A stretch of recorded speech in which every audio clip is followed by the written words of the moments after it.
15 horas do dia 6 de julho e o Trilhas da Democracia recebe o editor do Esquerda Diário e do Instituto Casa Marx, André Barbieri, para um diálogo sobre o livro que ele lançou nesse ano, de 2025, intitulado China, onde os extremos se tocam,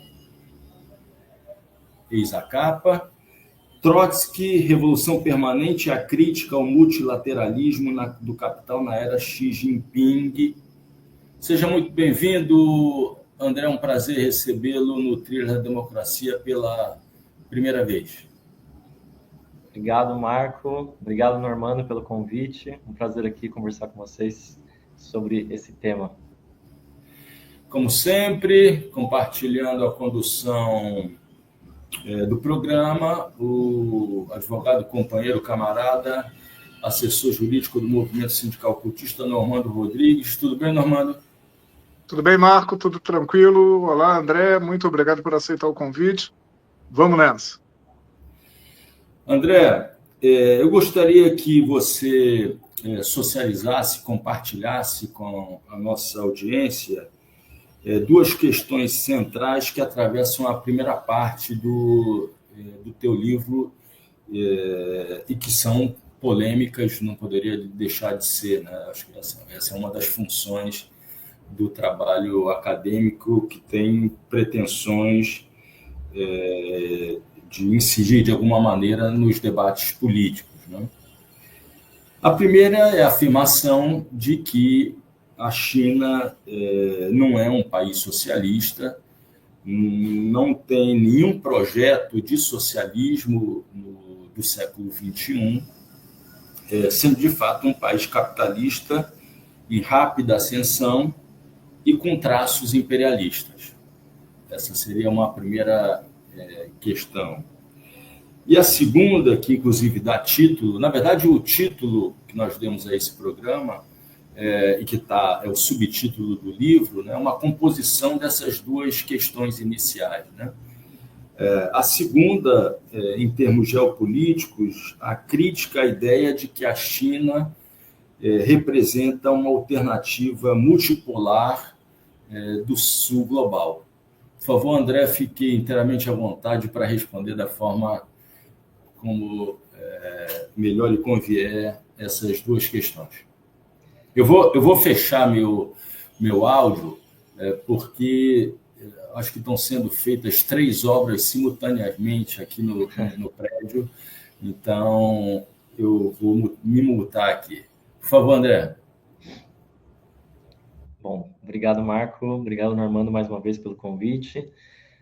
Antes de tudo, eu queria aqui saudar a luta do povo palestino, né, contra o genocídio, sendo levado adiante pelo imperialismo norte-americano, europeu, junto com o Estado colonialista de Israel. É uma grande batalha internacional de todos nós. O tema da China está vinculado a isso, né, porque a gente está vendo um mundo justamente em que se debate a questão do multilateralismo ou da multipolaridade, e nessas circunstâncias práticas a gente vê exatamente a realidade de muitas dessas teorias que a gente vai discutir aqui no programa. Em primeiro lugar, em relação ao tema que você perguntou, né, sobre o caráter social da China, e algo que explica um pouco também o título, né, onde os extremos se tocam, porque a China foi um país que passou por muitas revoluções, né, no século XX, foi um povo heróico, né, trabalhadores e camponeses na China se livraram de potências imperialistas tão poderosas como era o caso do Japão, né? A gente lembrando aí a invasão japonesa em 1937, que abriu a Segunda Guerra Mundial na China antes da abertura oficial, em 1939, e a população chinesa bravamente se enfrentou e expulsou o imperialismo japonês do seu território. Isso antes de que se abrisse a Guerra Civil Chinesa, né? Entre 1946 e 1949, em que o Partido Nacionalista Burguês na China, o Kuomintang, que era dirigido pelo Chiang Kai-shek, naquele momento, recebeu auxílio direto dos Estados Unidos para poder derrotar os comunistas, né? Os trabalhadores e camponeses que tinham acabado de saírem triunfantes da Segunda Guerra Mundial contra os japoneses. E esses trabalhadores e esses camponeses fizeram todo tipo de sacrifício, né? Queimando suas colheitas para impedir o abastecimento dos exércitos nacionalistas, cavando trincheiras no inverno chinês para poder impedir o avanço, né, das tropas que estavam sendo ajudadas pela Força Aérea, pela Marinha norte-americana, os Estados Unidos, que enviou mais de 50 mil fuzileiros navais para auxiliar diretamente o exército nacionalista chinês, e mesmo assim os trabalhadores e camponeses venceram. E criaram, né, deram origem à República Popular da China em 1949. Então, é um país que passou, eu citei uma aqui, né, a gente poderia falar de inúmeras. Em 1911, a Revolução Qinghai, que derrubou a última dinastia Qin, a grande Revolução Chinesa de 1925 a 27, que infelizmente foi derrotada, fruto da estratégia da Internacional Comunista naquele momento, que já tinha a hegemonia do Stalin, da burocratização stalinista. Agora, toda essa heróica história da China, ela também é acompanhada de momentos bastante difíceis, né? Especialmente ali no finalzinho do período da Guerra Fria, em que a China sim passou por uma contra-revolução econômica, né? A gente precisa lembrar que a Revolução Chinesa, isso eu trato, né, no livro, para a gente pensar mesmo o que a China é hoje e como ela chegou até aqui. Né, evitando um pouco a ilusão de certos símbolos do passado que agora já não são mais os mesmos, né? Porque, bom, o Mao Tse-tung, ele era o líder da Revolução Chinesa, do Partido Comunista Chinês, que estava à cabeça desse processo revolucionário, e logo depois do triunfo, foi um processo que se deu de maneira muito distinta, por exemplo, da Revolução Russa de 1917, né, em que ali na Rússia surgiam instrumentos de democracia soviética, né, a democracia dos conselhos, em que os trabalhadores, os camponeses, a população mais pobre conseguia dirigir não só a sua própria economia, mas também o seu próprio Estado, né, a sua própria política, com esse objetivo que o Lenin, o Trotsky, os grandes dirigentes da Revolução Russa tinham naquele momento de fazer o Estado definhar e se extinguir, junto com o definhamento, a extinção dos antagonismos entre as classes. Não foi isso que aconteceu na China, né?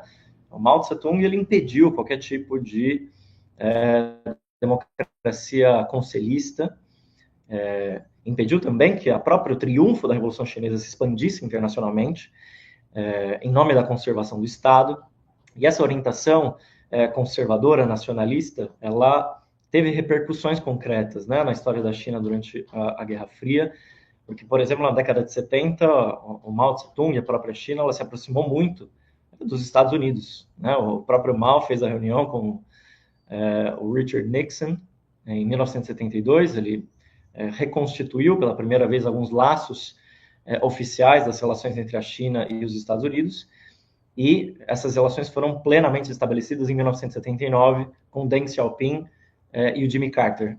Né? E por que esse momento é importante? Porque na década de 70 o mundo passou por processos revolucionários de grande magnitude, né? Processos que atravessaram desde a Revolução Portuguesa até um pouco antes, né? O Maio de 68 na França, a Primavera dos Povos em Praga, na Tchecoslováquia, até em 1981 a Revolução Polonesa. E o fato da China ter se aproximado dos Estados Unidos deu o tempo necessário, esse momento da distensão entre Estados Unidos e União Soviética, para que cada um dos países, tanto o imperialismo norte-americano quanto a burocracia, né, pós-stalinista na União Soviética, sufocassem esses processos e acabassem derrotando esses eventos, né, que poderiam ter alterado, né, o curso da história ali antes do ascenso do neoliberalismo. Bom, vários estados operários que nasceram burocratizados naquele momento, entre eles a própria China, passaram a ficar bastante isolados, né, depois da derrota desse ciclo de 68 a 81, e a gente viu distintos processos de restauração capitalista acontecerem. Na Rússia, por exemplo, aconteceu um processo bastante rápido, que alguns autores, como o caso da Isabella Weber, que eu discuto aqui no livro, trataram como a terapia de choque, né, em que rapidamente aquela industrialização majoritária que existia na União Soviética foi abandonada, né, foi rapidamente privatizada. A Rússia, ela retrocedeu muito economicamente, né, um país de alta urbanização, alta industrialização, passou a ser um país economicamente dependente das exportações de matérias-primas energéticas, em especial, né, gás natural e petróleo. No caso da China, não aconteceu exatamente dessa forma, não foi um processo rápido, foi lento, gradual, mas teve também implicações bastante dramáticas sobre a vida da população, especialmente aí finalzinho da década de 80 e a década de 90, né? Essa transição entre o Deng Xiaoping, com as reformas de abertura, e o Jiang Zemin, que realmente aplicou medidas econômicas que a gente poderia considerar aqui como um neoliberalismo com características chinesas, né? Porque as políticas urbanas do Jiang Zemin representaram a extinção de boa parte dos ativos públicos, pelo menos das pequenas e médias empresas estatais que foram privatizadas ou entregues para administradores que eram do próprio seio, né, do Partido Comunista Chinês. Vários dados que estão aqui, até eu citei no livro, de pesquisadores que mostram que mais de 60 milhões de trabalhadores, nesse momento, perderam seus postos de trabalho. Os bens sociais que eram antes garantidos pelo Estado no sistema Danwei, né, que era o sistema da tigela de ferro de arroz, por exemplo, saúde, moradia, educação, a previdência, que eram garantidos pela própria unidade de produção urbana, passaram a se tornar mercadorias, né, não eram mais garantidas aos trabalhadores que precisavam ter acesso a eles se tivessem dinheiro para isso. E a abolição do próprio direito ao trabalho vitalício, né? Na medida em que essas empresas estatais eram privatizadas, o trabalho deixou de ser vitalício, deixou de ser algo que um trabalhador, por exemplo, em Xangai, ao se aposentar, passava ao seu próprio filho e assim por diante. Então, se cria aí na década de 90, especialmente com a lei trabalhista de 1995, um mercado de trabalho liberalizado, em que os trabalhadores chineses passaram não mais a ter a sua subsistência garantida, mas lutar por condições de trabalho com os menores salários, com as piores condições para poder sobreviver. Então, é nesse choque de contrários, né, de uma China que passou por processos revolucionários importantíssimos, mas que também passou por uma contra-revolução que, infelizmente, caracteriza o sistema hoje capitalista na China, que é o que a gente pode ver, né? Por exemplo, quando a gente olha greves da Foxconn, de capital taiwanês, né, que é essa empresa que é a principal responsável pela fabricação de iPhones em todo o mundo. A gente vê greves da Foxconn todos os anos, alguns picos de ascenso, como aconteceu em 2010, e agora em 2022 também, uma grande greve na província de Zhengzhou, que marcou um pouco, né, o finalzinho do ano de 2022, porque obrigou o governo do Xi Jinping a alterar a política de Covid-0 que ele vinha levando até então. Ou quando a gente vê greves na Tesla, dessa figura nefasta do Elon Musk, a gente está vendo ali a batalha pelo tempo de trabalho excedente, né, que é um produto específico de uma sociedade que obriga o ser humano a vender a sua força de trabalho como mercadoria. Até eu gosto de usar as definições que o Marx usava para poder pensar esse problema, né, porque nesse capitalismo chinês todos os meios de produção, todas as condições objetivas de trabalho, todos os meios de subsistência, eles confrontam o trabalhador como propriedade alheia, né? Que é uma definição que Marx dá no Capital para pensar um sistema organizado ou ordenado ao redor da propriedade privada. Então, isso existe na China, né? A gente não pode falar de uma China socialista. A China não tem nada de socialista hoje, né? É um país que é o segundo maior número de bilionários do mundo. É um país em que, na sua Constituição, se advoga, né, que os trabalhadores podem trabalhar até 36 horas extras por mês, sendo que esse limite é amplamente superado cotidianamente, especialmente nesse período do final do ano, né, que são a alta da produtividade na China, né, que a China ainda tem uma pujante indústria orientada à exportação, então os trabalhadores são responsáveis por produzir boa parte daquilo que é consumido em todo o mundo e fazem muitas horas extras, muito para além daquelas que são regulamentadas na Constituição trabalhista. Isso não é de responsabilidade só das empresas nativas chinesas, mas é também de responsabilidade de muitas empresas estrangeiras, norte-americanas e europeias, que vêm explorar o trabalho chinês e são autorizadas a fazê-lo, né, pelo Partido Comunista Chinês. É um partido que já aboliu há muito tempo aqueles velhos vestígios da planificação burocrática da economia que existiam entre as décadas de 50 e 90, aboliu o monopólio do comércio exterior já na década de 80, com Deng Xiaoping, e restaurou a propriedade privada dos meios de produção. Então, não tem nada de socialista aí se a gente for levar esses conceitos clássicos que são importantes para a gente pensar com a própria cabeça, criativamente, um problema tão complexo como o da China hoje. Então, são alguns pontos, né, que eu vou elencando aí em discussão com, por exemplo, a tese do Elias Jabbour, que considera a China como socialismo no século XXI, mas também outros autores que anteriormente trataram do tema, né? O Giovanni Arrighi, por exemplo, esse importante economista italiano, ele tratava da China como uma economia de mercado não capitalista. Ele trata assim no Adam Smith em Pequim, que é um livro que foi publicado aqui no Brasil em 2008. O Perry Anderson, que é um historiador britânico também muito importante, ele escreve um ensaio chamado Duas Revoluções, China e Rússia, que ele faz uma comparação entre esses processos, e nesse ensaio ele caracteriza a China como uma economia capitalista, mas com um Estado comunista. E a gente conhece o Slavoj Zizek, que é essa personalidade, né, esse filósofo esloveno, que trata da China como um Estado forte não capitalista, apesar de, na opinião dele, a gente está vendo uma economia capitalista selvagem. Então, é uma confusão em termos que, bom, não dá para separar e ele acaba juntando as coisas. Como é que, nesse teu esquema de análise, você faria compreender esses dados que são muito apresentados todas as vezes que o Elias Jabbour fala sobre o caráter socialista do regime chinês, em que ele diz que desde 1978, 800 milhões, 700 milhões, 800 milhões de chineses foram retirados da pobreza. Desde 2021, cerca de 100 milhões foram retirados da extrema pobreza nas zonas rurais. Como é que é possível compreender na tua análise esse dado que ele se utiliza muito para contrapor críticas ao regime chinês? Por favor.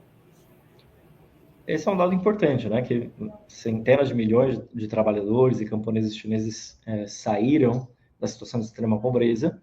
Esse é um dado significativo. Agora, isso não caracteriza de maneira nenhuma um socialismo, né? Não são coisas idênticas.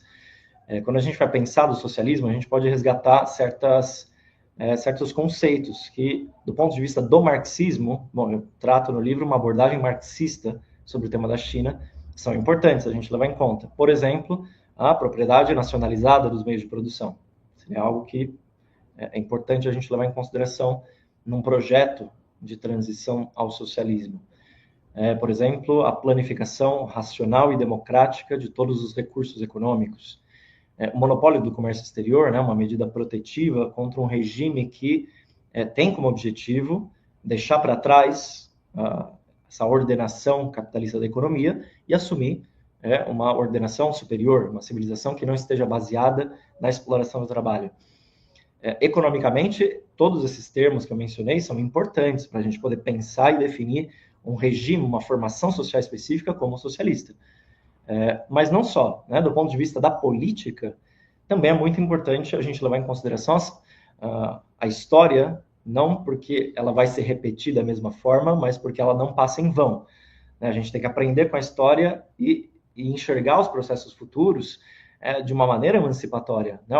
O Marx dava muita importância, por exemplo, a um Estado operário de novo tipo, né? Pensando a Comuna de Paris, que ele descreveu também assim em 1871 na obra Guerra Civil em França, ou mesmo o Estado soviético, que eu estava mencionando há pouco, em que os conselhos soviéticos tinham muita importância na definição não só dos planos econômicos, né, da planificação racional dos recursos, mas para onde vai o Estado? Qual é a política desse Estado, especialmente no sentido da transformação interna e a expansão internacional da Revolução. Nada disso a gente pode ver hoje na China, infelizmente, né? Porque a China passou por um processo concreto que eu estava descrevendo, histórico, e a história, mais uma vez, não passa em vão, a gente tem que levar em consideração essas transformações, em que a propriedade privada foi restaurada, né? O Xi Jinping, agora em março, fez uma reunião no Grande Salão do Povo, em Pequim, não foi convidando os trabalhadores e camponeses da China, foi convidando os principais bilionários do país, dentre eles o dono da Alibaba, o Jack Ma, com quem ele tinha tido desavenças em 2021 e agora voltou às graças do governo, o dono da Tencent, o Ma Huateng, o dono da DeepSeek, que ficou muito famosa, né, internacionalmente, depois de ter passado aquela rasteira nas principais empresas de inteligência artificial norte-americanas, o dono da BYD aqui, né, que a gente conhece bastante, porque no Brasil agora são muitos veículos elétricos nas ruas de todo o país, né, com a marca da BYD, o dono da Meituan, que é uma empresa de entregas que está exportando capitais aqui para o Brasil, para competir com a Rappi, com a iFood, para quem vai explorar mais o trabalho da nossa juventude. Então, são esses bilionários que estavam ali nessa grande celebração em que o Xi Jinping disse: esse é o momento para vocês lucrarem, para vocês mostrarem os seus talentos.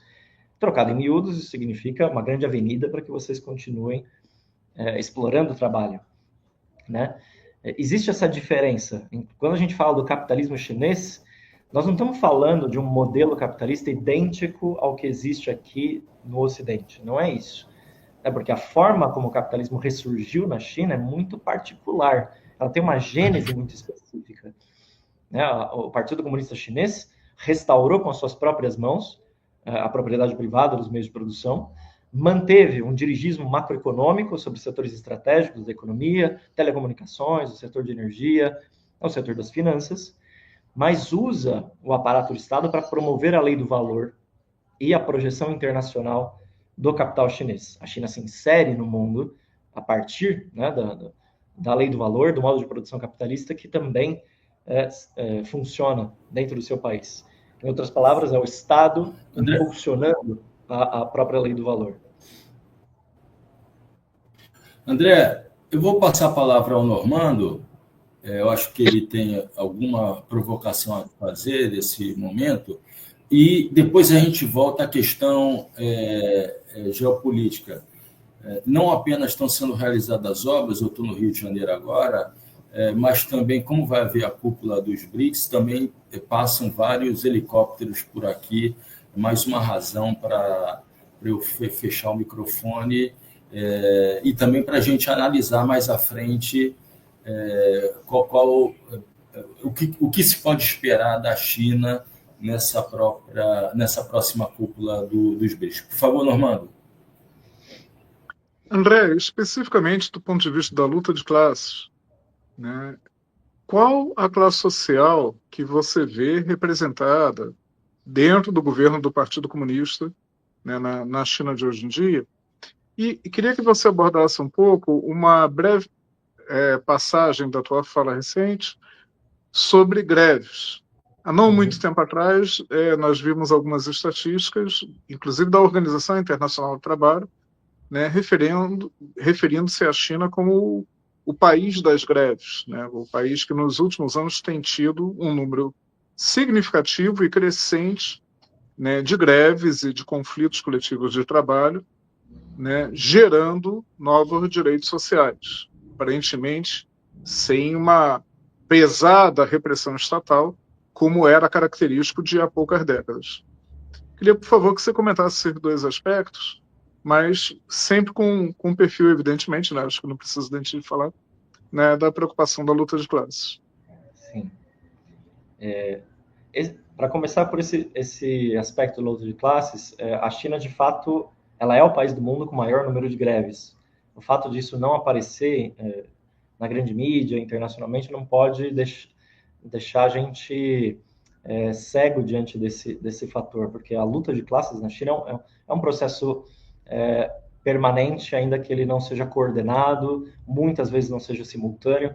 Vocês sabem que as greves são proibidas na China desde 1982 e é absolutamente proibido que trabalhadores de fábricas diferentes ou de setores produtivos distintos façam greves coordenadas. Isso é um problema político para o regime controlado pelo Partido Comunista Chinês. Não à toa, muitas vezes o Estado ele tem participação dentro das empresas privadas, pelo menos posições ali dentro do seu setor diretivo, que é também uma maneira de poder agir mais rapidamente diante desses processos de luta ou de insatisfação que surgem permanentemente, quer seja em função de atrasos salariais, que é endêmico dentro da China, quer seja não pagamento de benefícios em função de demissões ou algum processo de repressão injusta dentro das próprias fábricas, ou no caso, como a gente viu durante a pandemia, de rebeliões entre os trabalhadores que não queriam seguir trabalhando no regime de sistema fechado, né, em que eles não poderiam sair das fábricas em função da pandemia, e isso acabava gerando um circuito de contaminação interno que, em novembro de 2022, deu origem a essa greve ultra emblemática da fábrica da Foxconn, em Zhengzhou, uma fábrica com mais de 200 mil trabalhadores, a maior fábrica de iPhones do mundo, em que eles não queriam mais trabalhar nesse sistema, né, se autocontaminando, porque eles estavam pensando, próximo aí das festividades de final de ano, todos sentiam a necessidade de voltar às suas próprias cidades, muitas vezes no interior do país, e não poderiam fazer isso enquanto estivessem contaminados, né? Por isso se enfrentaram com a polícia, arrebentaram os portões da fábrica, e isso abriu um processo nacional, que inclusive envolveu a classe média chinesa, contra a política dos lockdowns, o que obrigou o Partido Comunista Chinês, que tinha aprovado a política da Covid-0 um mês antes, no 20º Congresso do Partido Comunista Chinês, a derrubar essa medida.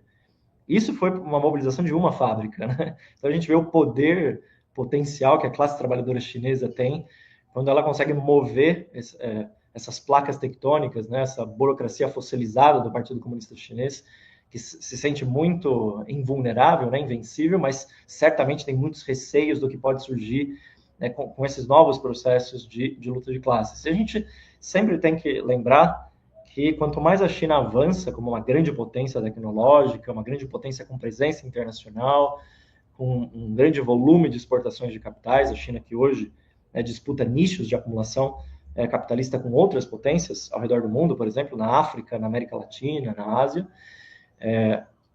na mesma medida em que ela vai se tornando uma potência assim, ela vai trazendo para o seu interior as contradições capitalistas do mundo inteiro. Isso aconteceu com os Estados Unidos no início do século XX, os Estados Unidos que viveu um processo, um auge de luta de classes entre as décadas de 20 e de 30, com problemas econômicos bastante específicos naquele momento, mas agora a gente tem que levar em consideração esse esgotamento do ciclo neoliberal, essa ruptura, né, das cadeias globais de valor que eram relativamente estáveis durante as últimas décadas do neoliberalismo e que agora a própria política do Trump, a ofensiva imperialista norte-americana para batalhar pela sua primazia internacional, isso vai mudando, isso vai aumentando os problemas que o próprio governo chinês tem que enfrentar. Dá outro dado importante aqui dos trabalhadores, dos jovens trabalhadores chineses, né? Nos últimos anos, os trabalhadores entre 16 e 24 anos se enfrentavam com um nível de desemprego que alcançava 20% nas principais zonas urbanas. São jovens que têm um alto grau de escolaridade, muito maior, né, do que os seus pais, e que não encontram emprego. Muitas vezes, inclusive, tendo diplomas, formação universitária, mas não conseguem encontrar um emprego digno, né? Então, muitos deles, né, os estudos recentes que se fizeram, inclusive com pesquisas de opinião, mostram a insatisfação diante de uma promessa não cumprida, né? Essa promessa de ascensão social que viria a partir de um esforço pessoal, de uma entrega irrestrita ao trabalho e que, na verdade, não acontece. Então, muitos desses setores passam a se rebelar contra essas condições de alguma maneira, né? Movimentos como o ficar deitado, né, que ficou famoso na China, que é o não fazer nada, que a juventude simplesmente abdicava de poder trabalhar em repúdio, né, essas condições, ou outras mais ligadas à luta de classes, como o Normando estava mencionando, que é a luta contra o regime de trabalho 996, que seria quase a escala 6x1 piorada dentro da China, né, das 9 da manhã às 9 da noite, 6 dias por semana, especialmente os trabalhadores do setor tecnológico se rebelaram contra isso, fizeram greves em alguns lugares e conseguiram, pelo menos, impor uma correlação de forças que tornasse mais difícil isso. Então, esse ponto é muito importante, aí está mais desenvolvido em detalhe no livro, o ciclo enorme de luta de classes entre 2010, desde as greves das automotrizes, na fábrica da Honda, no sul do país, até passando pela greve dos sapateiros em 2014, em Dongguan, a greve de Shenzhen, né, da Yacit Technologies, que é uma outra empresa de tecnologia que recebeu muito apoio dos estudantes da Universidade de Pequim, que viajaram até essa cidade para poder apoiar os trabalhadores e foram altamente reprimidos pela polícia, pelo Estado. Ou seja, se a gente está falando de uma classe trabalhadora de 800 milhões de pessoas, 4 vezes o tamanho do Brasil, não levar isso em consideração nos debates da China significa, para mim, não debater a China. A gente não pode fazer um debate meramente geopolítico, porque o mundo não é definido só pelas lutas interestatais, que tem um fator importante, claro. Mas a luta de classes é um fator decisivo para pensar o século XXI, especialmente se do que se trata é falar sobre socialismo. Não existe socialismo sem revolução, sem luta de classes. E eu acho que o problema das análises como do Elias Jabbour é que o elemento luta de classes está absolutamente fora do horizonte. Não é tratado. Muitos outros autores acabam caindo nessa armadilha de discutir apenas geopoliticamente o tema da China, sendo que, bom, a China é um país, ela está inserida dentro da economia mundial, ela é uma parte subordinada da economia mundial, ela não é uma ilha isolada dos grandes problemas econômicos e políticos que a gente vive hoje. E aí, para responder o outro tema, que é o que representa hoje o Partido Comunista Chinês, quais setores sociais? Sem dúvida, isso a gente pode notar proporcionalmente, né? O número de empresários, de figuras ligadas ao grande capital dentro do Partido Comunista Chinês é enorme. Né? O partido em si, aquilo que define a orientação do partido, certamente é a classe capitalista, a nova classe dominante chinesa, que sim está organizada enquanto classe dominante e tem os seus interesses representados pelo Estado chinês. Né? O Xi Jinping hoje, ele é o grande representante desses interesses internacionais do seu grande capital. Se vocês verem, por exemplo, aquele problema no Canal do Panamá, né, que os Estados Unidos obrigou aquela empresa, CK Hutchison, para vender a sua participação nos portos que atravessam ali o canal.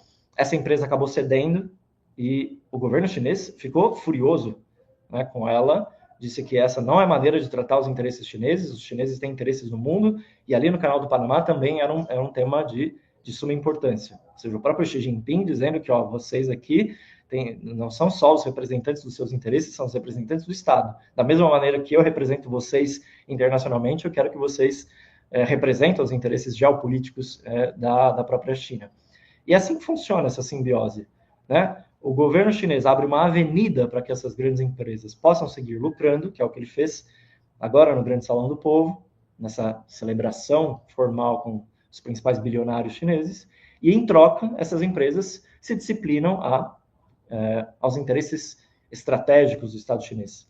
Essa é a característica sui generis do capitalismo na China, por isso que a sua morfologia não é idêntica ao que a gente conhece no Ocidente, agora, certamente é capitalista, né? Porque o mundo não sobrevive só com um só exemplo ou um só exemplar de capitalismo. Tem distintas formas de regime, distintas formas de organização dessa economia capitalista, e a China certamente é uma delas, e o que não é representado pelo Partido Comunista Chinês, certamente, é a própria classe trabalhadora, né? São os camponeses. Se eu perguntar para vocês qual que é a última legislação trabalhista que foi passada dentro da China e que realmente funcionou na realidade, vocês não vão conseguir me falar, porque realmente não existe. Acaba sendo uma sombra num papel que não tem uma corporeidade real.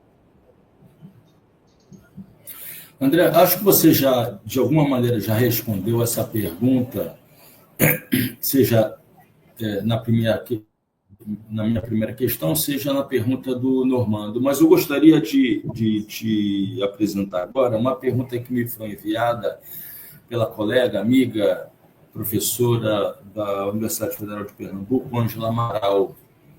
E eu abro aspas para te caminhar essa pergunta. Né? Diante de uma superpopulação demográfica, como é que se efetiva o controle da força de trabalho e as dinâmicas migratórias internas? Eu acho que você já deu alguns elementos, mas você, por exemplo, poderia enfatizar mais como é que se dá essa administração exatamente desses ciclos migratórios internos, dessas dinâmicas migratórias internas, por favor. Essas dinâmicas migratórias internas, elas foram controladas durante algumas décadas, depois de 1949, pelo sistema RUCO, né, que é o Sistema de Registro Domiciliar, que existiu desde o início da era maoísta, e que tinha como objetivo justamente frear esse fluxo migratório incontrolável que poderia acontecer entre o campo e a cidade. Qual que é a raiz desse sistema do RUCO? É que os direitos sociais e os benefícios sociais públicos garantidos pelo Estado são oferecidos a uma pessoa apenas na cidade de origem dela, onde ela nasceu. Se uma pessoa decide migrar de uma cidade para outra, suponhamos, algum vilarejo ali nos arredores de Chongqing, que fica no centro da China, até uma cidade industrial ali na costa, Xangai ou Shenzhen, ela literalmente abdica da utilização desses serviços. Ela não vai ter acesso a esses serviços públicos, por exemplo, de educação, saúde, moradia, que ela teria na sua terra natal, na sua cidade de origem. Então, esse sistema do RUCO, durante décadas, teve esse papel e ele ainda existe, né? Ele ainda funciona, com outras características, mas esse essencial, né, que define o registro do sistema domiciliar ainda está de pé. E por que isso é importante, né? E qual a relação disso com o controle da classe trabalhadora chinesa? Em primeiro lugar, da mesma maneira como se fazia, você tem uma administração supostamente um pouco mais controlada desses fluxos populacionais que acontecem a todo momento na China, né? As pessoas migram de província a província para poder batalhar por uma vida melhor, né? Por uma melhor condição de trabalho, sempre sob esses riscos. Então, por ser arriscado, algumas pessoas elegem não fazer isso, se mantêm ali na cidade do seu RUCO de origem e não saem. Outras migram, apesar desses riscos, e aí encontram certas dificuldades. A gente tem que levar em conta que, por exemplo, um problema real e concreto da classe trabalhadora chinesa migrante, né? Essa classe trabalhadora migrante que alimentou a indústria orientada à exportação das décadas de 90, de 2000, de tudo que a gente viu da China como fábrica do mundo. Quando ela chega numa cidade nova, ela precisa de um contrato de trabalho para poder ter acesso a esses serviços públicos.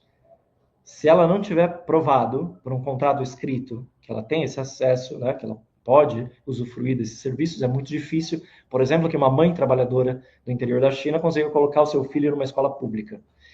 Então, olha o perigo, né? Porque uma trabalhadora como essa que eu acabei de mencionar, e as mulheres trabalhadoras tiveram já um papel fundamental nesse ciclo, né, de desenvolvimento da China como fábrica do mundo, elas precisam aceitar basicamente qualquer contrato de trabalho. Elas não podem estar desempregadas em cidades que não são aquelas da sua origem. Isso significa que os patrões, os empresários, podem escolher que tipo de situação de trabalho pode ser essa. Né, com salários muito baixos, com condições laborais, com altas jornadas de trabalho, coisas que, obviamente, não são nada favoráveis a esses trabalhadores. Esse é um dos problemas, né? E o outro problema é que a maior parte dos postos de trabalho na China não oferecem contratos escritos, né? Tradicionalmente, nas últimas décadas, infelizmente, na China, os contratos são orais, na maior parte das vezes. Muitos pesquisadores, a Tim Quan Lee, o Caxton Sil, que fizeram pesquisas de campo nas fábricas chinesas, inclusive viveram, né, como trabalhadores, com outras identidades, para poder fazer essas pesquisas, vão notando esses problemas internos do sistema trabalhista chinês, por exemplo, dos contratos orais, o fato de não ser permitido exames físicos antes de você entrar num determinado emprego, e sem esses exames físicos é muito difícil você provar depois que você adquiriu uma doença ocupacional fruto desse trabalho. Esses trabalhadores não recebem treinamento contra excessivo ruído, contra a poeira, o contato com elementos tóxicos. A gente sabe que não existem sindicatos independentes na China, né? O governo chinês é totalmente contrário à existência de sindicatos independentes para poder manter o seu controle sobre a classe trabalhadora chinesa. Isso acontece tanto em empresas privadas, importante dizer, quanto em empresas estatais. As empresas estatais são tão alérgicas aos sindicatos independentes quanto as empresas privadas. As empresas estatais usam, tais como as privadas, trabalho intermitente, trabalho terceirizado, trabalho rotativo, para aumentar a sua margem de lucro. Esse foi um resultado da Lei Empresarial de 1994, que transformou as empresas estatais em corporações por ação, cuja única e mais importante função é obter lucro. Então, quanto mais trabalho rotativo e precarizado você tiver, maior margem de lucro. Isso também funciona na lei do valor interna às empresas estatais. Então, são múltiplos problemas aqui que a gente poderia tratar. O RUCO, esse sistema de registro domiciliar, é só um deles. É uma das maneiras que o governo usa para controlar esse fluxo populacional, controlar de alguma maneira a classe trabalhadora, mas a gente tem que ter firme na nossa cabeça que essa medida não é invulnerável. O governo chinês não tem controle sobre tudo o que acontece na China. Ele não é invencível.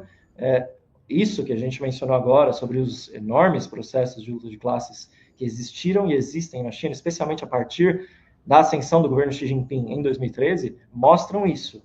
Essa possibilidade de que a classe trabalhadora apareça como um sujeito independente na situação política interna da China e possa mudar as coordenadas da discussão, né?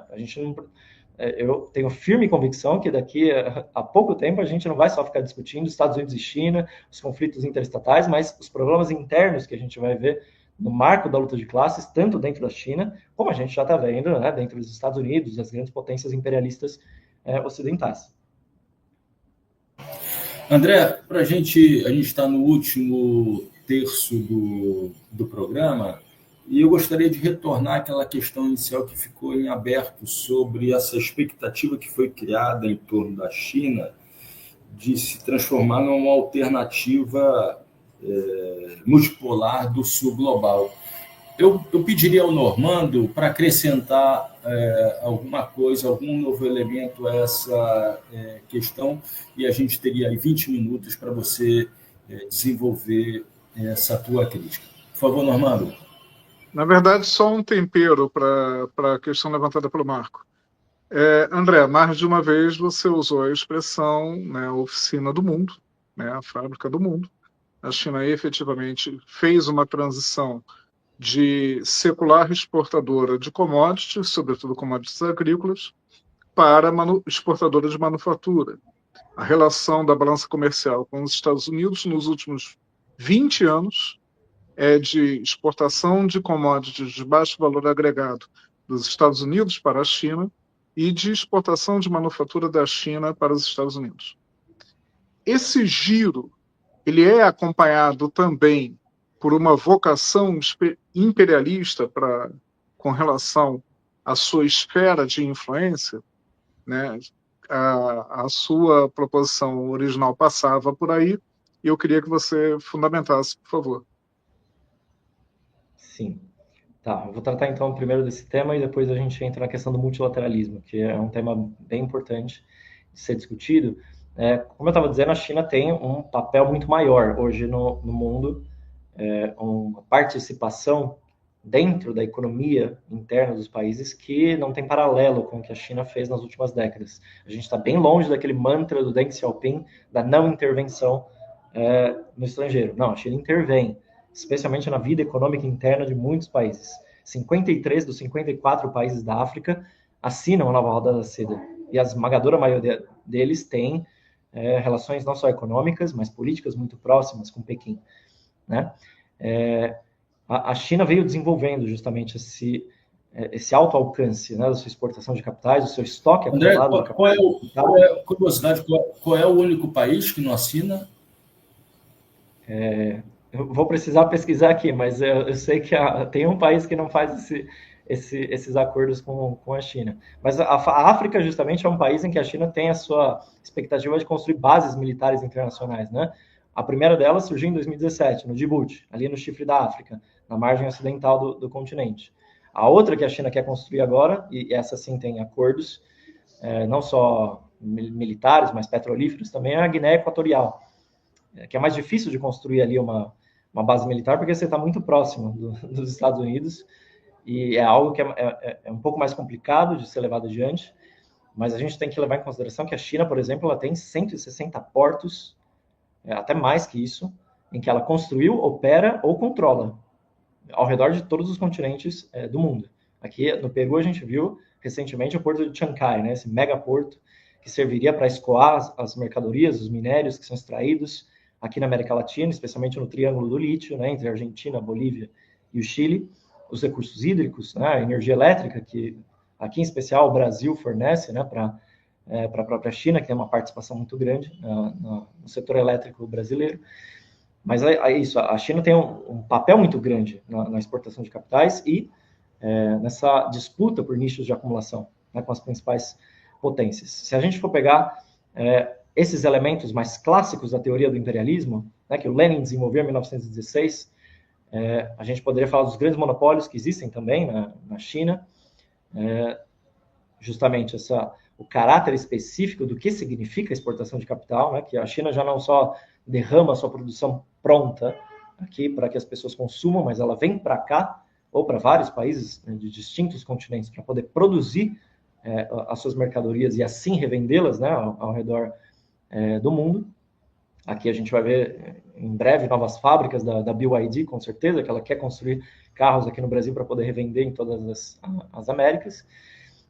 E do ponto de vista da partilha internacional, na partilha de zonas de influência, a China também tem uma nova participação aí, né? A gente sabe que essas novas partilhas na nossa época só podem se dar a partir de novos conflitos militares. A gente está vendo conflitos militares em todo o mundo, né, em que direta ou indiretamente, especialmente indiretamente, essas potências estão envolvidas. Recentemente, a gente viu esse conflito entre Índia e Paquistão, que muitos analistas encaram como se fosse uma guerra por procuração, né, para a gente ver o que seria um eventual conflito entre Estados Unidos e China. Quem fornece as armas do Paquistão são os chineses, quem fornece as armas dos indianos são os norte-americanos, e isso poderia aí projetar, né, o resultado de um determinado conflito.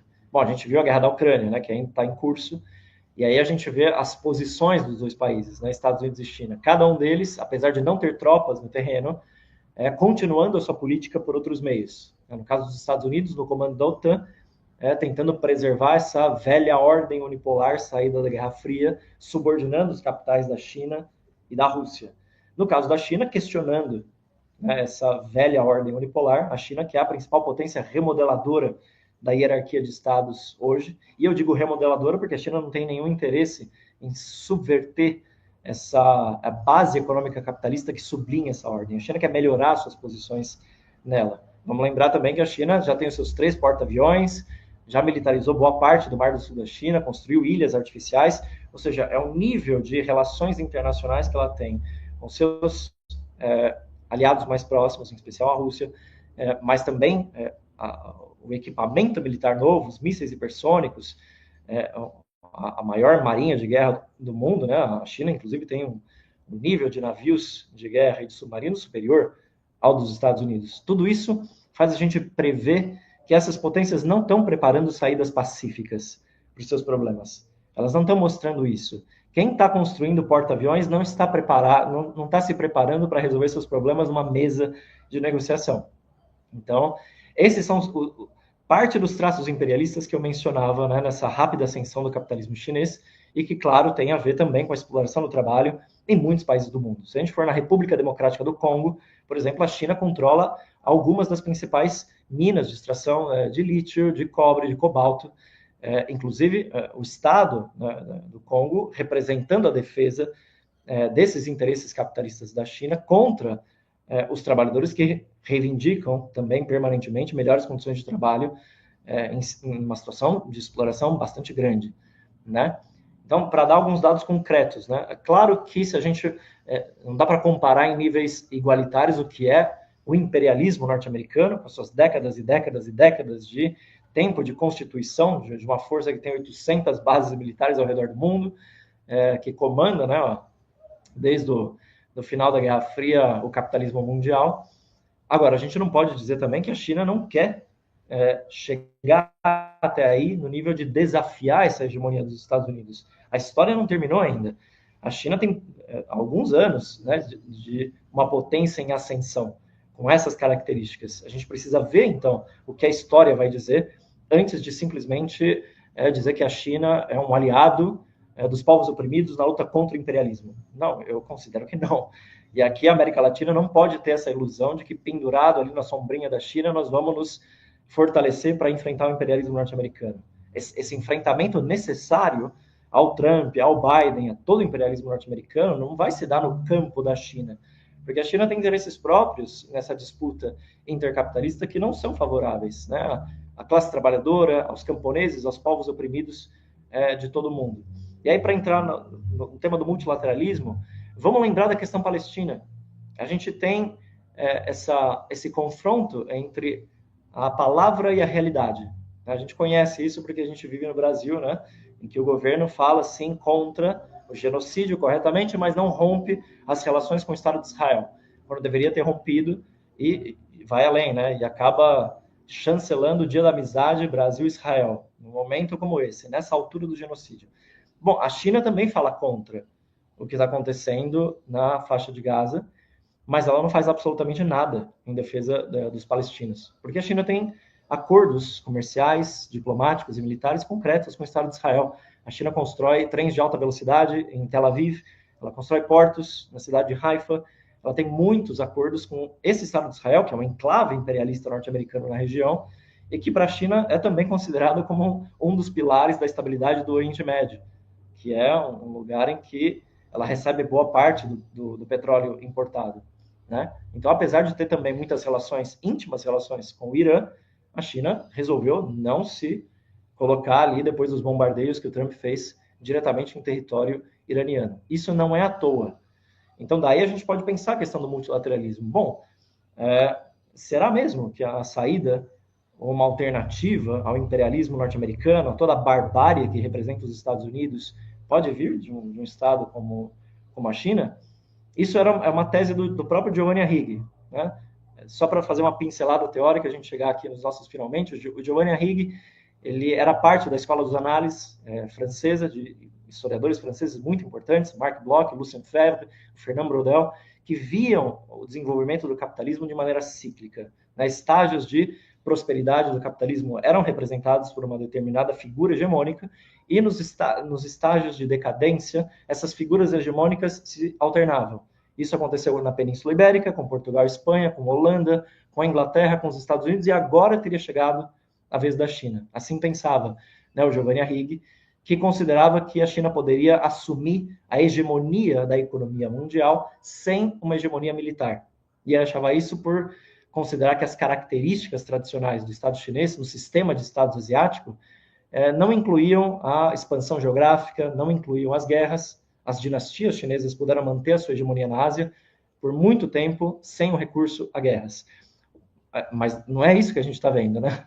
O que a gente está vendo é um militarismo cada vez maior, problemas cada vez maiores entre os estados. Isso é assim porque a China está se desenvolvendo hoje na época imperialista. Ela não está se desenvolvendo naquela velha história das dinastias. Então, da mesma forma que o Trump representa os interesses da classe dominante norte-americana de frear a ascensão da China e também conter a decadência hegemônica do imperialismo norte-americano, o Xi Jinping é o soberano multilateralista que defende os interesses da classe dominante chinesa, do Partido Comunista, assertivamente na situação internacional.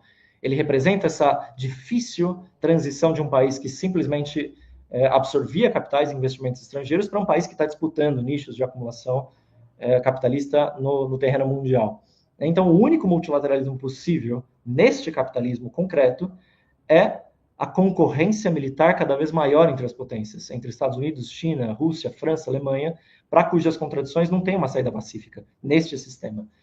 Então, o Giovanni Arrighi tem uma visão embelezada, né, equivocada, e eu acho que isso embasa o equívoco da tese do multilateralismo. A gente não pode confiar, por exemplo, que o tema da Palestina vai ser resolvido nas disputas entre os estados. Né? Já mostraram que não querem resolver esse problema na prática. Então, no livro eu vou desenvolvendo isso que o Normando também mencionou, da luta de classes, independente de todos os interesses estatais, como aquela lição do século XX que é tão importante assim, para evitar novas barbáries, novos colonialismos, como a gente está vendo na faixa de Gaza, é novas revoluções socialistas, a luta de classes internacional que pode dar essa saída, né? Não um capitalismo tão brutal e concentrado concentrado, né, nesse estado burocrático que a gente tem na China hoje. Então, só para problematizar esse tema do multilateralismo que está tratado também aqui no livro. Faltam 5 minutos para a gente encerrar o programa. Você citou o Giovanni Arrighi, eu me lembrei do livro dele, lá dos anos 90, da primeira metade dos anos 90, o longo século XX, em que ele fala da mudança de países hegemônicos, né, superação de países hegemônicos, né, essa mudança de bastão, essa passagem de bastão dos Países Baixos para a Inglaterra, da Inglaterra para os Estados Unidos, e como havia expectativa de que o Japão ultrapassaria os Estados Unidos, isso acabou não acontecendo, e existe uma grande expectativa em setores do campo progressista, muitos setores do campo de esquerda alimentam essa expectativa de que a China vai ultrapassar os Estados Unidos como a nação hegemônica no mundo. Bom, saber se isso vai acontecer ou não, só o futuro dirá.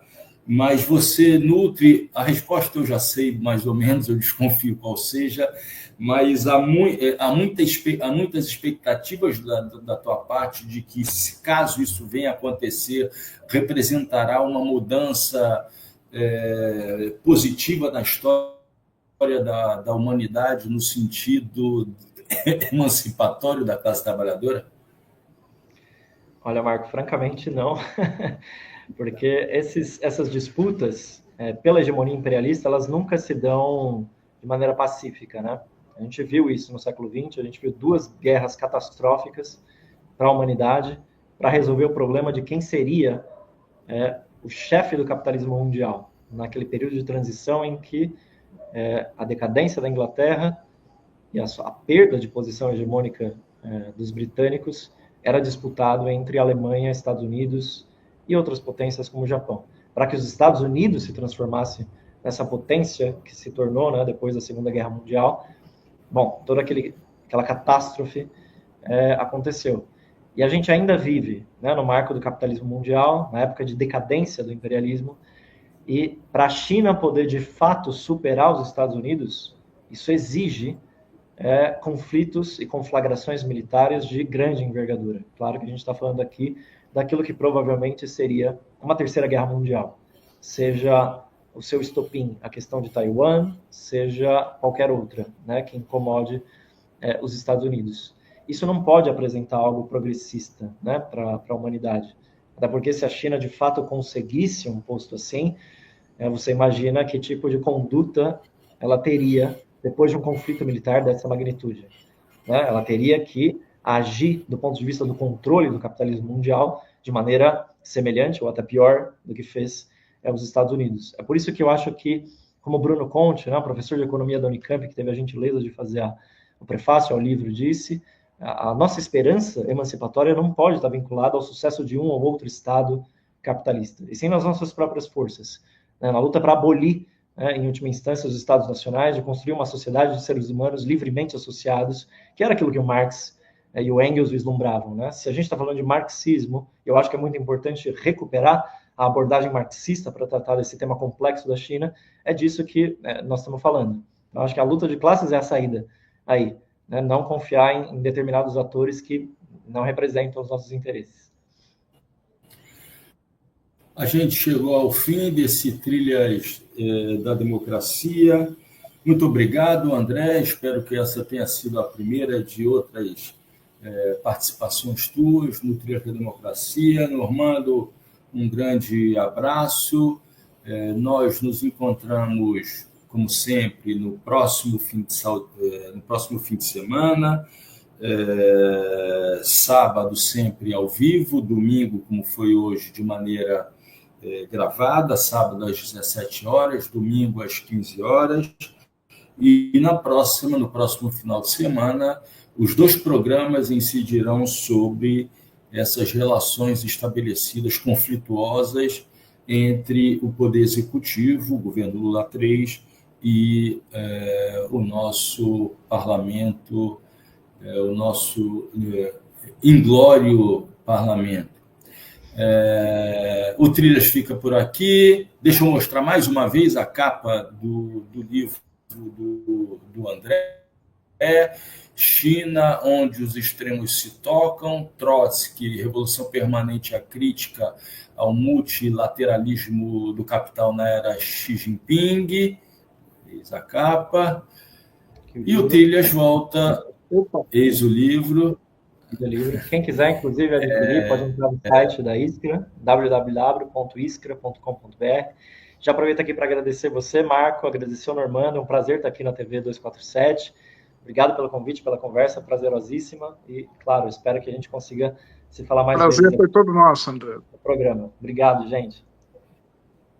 Grande abraço, André. Grande abraço, Normando. A gente fica por aqui. Bom final de domingo a toda a nossa audiência.